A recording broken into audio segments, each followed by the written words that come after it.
आश्विनी शुक्ला एकादशी व्रत कथा महत्तम। पापांकुशा एकादशी, इस एकादशी को कहते हैं भैया।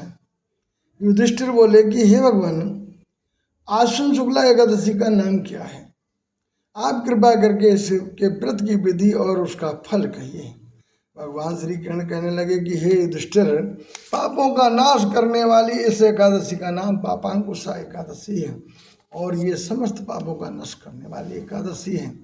इस दिन मनुष्य को विधि पूर्वक भगवान पद्म नाम की पूजा करनी चाहिए। ये एकादशी मनुष्य को मनवांछित फल देकर स्वर्ग को प्राप्त कराने वाली है। मनुष्य को बहुत दिनों तक तपस्या करने से जो फल प्राप्त होता है वही फल इस एकादशी के व्रत से प्राप्त हो जाता है। मोहवश जो लोग अनेक पाप करते हैं परंतु हरि को नमस्कार करते हैं वे नरक में नहीं जाते हैं। विष्णु भगवान के नाम के कीर्तन मात्र से संसार के सब तीर्थों के पुण्य का फल मिल जाता है। जो मनुष्य सारंग धनुष को धारण करने वाले भगवान विष्णु की शरण में जाते हैं उनको कभी भी यम यातना नहीं भोगनी पड़ती है और वो यमराज के दंड से छूट जाते हैं। जो मनुष्य वैष्णव होकर शैव की और शैव होकर वैष्णवों की निंदा करते हैं वे अवश्य नरकवासी होते हैं। सहस्त्रों वाजपेयी यज्ञ और अश्वमेध यज्ञों से जो फल प्राप्त होता है वो इस एकादशी के व्रत से प्राप्त हो जाता है। इस एकादशी के 16वें भाग के बराबर भी नहीं होता है। ये संसार में एकादशी के बराबर कोई पुण्य नहीं है। इसके बराबर पवित्र तीनों लोकों में कुछ भी नहीं है। इस एकादशी के व्रत के बराबर कोई व्रत नहीं। जब तक उस एकादशी का व्रत नहीं करते तब तक ही मनुष्य की देह में पाप वास कर सकते हैं। ये एकादशी स्वर्ग, मोक्ष, आरोग्यता, सुंदर स्त्री तथा अन्न और धन को देने वाली है। एकादशी के व्रत के बराबर गंगा, गया, काशी, कुरुक्षेत्र और पुष्कर भी पुण्यवान नहीं है। हरिवासर करने से सहज ही में मनुष्य विष्णु पद को प्राप्त होता है। हे राजेंद्र, इस व्रत के करने वाले 10 पीढ़ी मातृ पक्ष की तथा 10 पीढ़ी पितृपक्ष की, 10 पीढ़ी स्त्री पक्ष की तथा 10 पीढ़ी मित्र पक्ष की उद्धार कर देते हैं।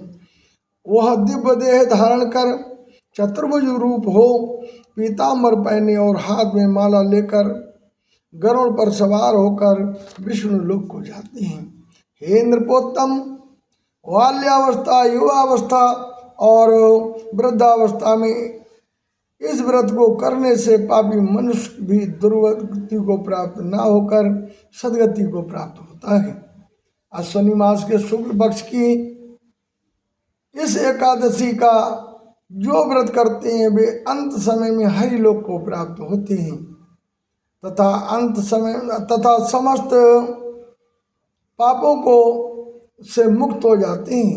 सोना, तिल, भूमि, गौ, अन्न, जल, छत्री तथा ज्योति आदि दान करने वाला मनुष्य यमराज को नहीं देखता है।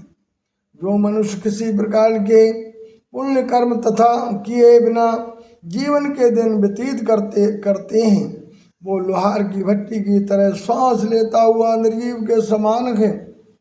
निर्धन मनुष्यों को भी अपनी शक्ति के अनुसार दान करना चाहिए तथा धन वालों को सरोवर, बाग, मकान आदि बनवाकर दान करना चाहिए। ऐसे मनुष्यों को यम का द्वार नहीं देखना पड़ता है तथा संसार में दीर्घायु, धनाढ्य, कुलीन और रोग रहित रहते हैं। सारांश ये है कि धर्म से सदगति तथा अधर्म से दुर्गति प्राप्त होती है, इसमें कोई संदेह नहीं है। हे राजन, जो आपने मुझसे पूछा वो सब मैंने आपको सुनाया।